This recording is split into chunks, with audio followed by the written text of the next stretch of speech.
భారతీయుడు సినిమాలోనే కమల్ హాసన్ చాలా పెద్ద ఆయన.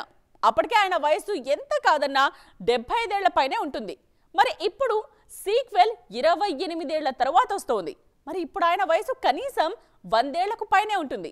మరి ఈ వయసులో ఆ రేంజ్ ఫైట్స్ ఎలా చేశాడంటారు? ఈ ప్రశ్నకు శంకర్ ఏం సమాధానం చెప్పారో తెలుసా? మీరే చూసేయండి. భారతీయుడు 2 సినిమాను శంకర్ అనౌన్స్ చేసినప్పటి నుంచే అభిమానులతో పాటు అందరిలోనూ కామన్ డౌట్స్ కొన్ని అలాగే ఉండిపోయాయి. 1996లో భారతీయుడు సినిమా వచ్చింది. అప్పటికే సినిమాలో సేనాపతి వయసు 75 ఏళ్ల పైమాటే.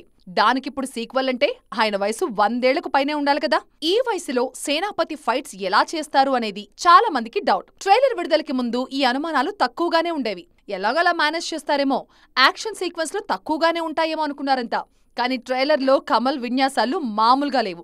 ఎంత లాజిక్ పక్కన పెట్టి చూసినా 100 ఏళ్ల పెద్దాయన ఇలా విన్యాసాలు చేస్తుంటే డౌట్స్ వస్తాయిగా మరి. అందుకే శంకర్కే ఈ ప్రశ్నను సంధించారు ఆడియన్స్. మీరు చెప్పిన దాని ప్రకారం సేనాపతి వయసు 100 ఏళ్లకు పైనే ఉంటుంది కదా, ఆ ఏజ్లో అలాంటి ఫైట్స్ ఎలా చేస్తారు అని అడిగితే శంకర్ ఇచ్చిన ఆన్సర్ అదిరిపోయింది. చైనాలో ఒక మార్షల్ ఆర్ట్స్ మాస్టర్ ఉన్నారు. అతని పేరు లూ జిజియాన్. 120 ఏళ్ల వయసులో మార్షల్ ఆర్ట్స్ చేస్తున్నారు. గాల్లో ఎగురుతూ తంతున్నాడు. అతడే మాకు స్ఫూర్తి అని చెప్పేశారు. భారతీయుడిలో సేనాపతి మర్మకళై అనే యుద్ధకళలో ప్రావీణ్యుడు. యోగా, ధ్యానం చేస్తుంటాడు. ఇవన్నీ ఉన్నప్పుడు వయసు అసలు ఆ పాత్రకు సమస్యే కాదని చెప్పారు శంకర్. 1996 నుంచి 2024 మధ్యలో దేశంలో జరిగిన అతిపెద్ద కుంభకోణాల నేపథ్యంలో భారతీయుడు 2 కథ సాగుతుందని తెలిపారు శంకర్. జూలై 12న ఈ సినిమా విడుదల కాబోతోంది.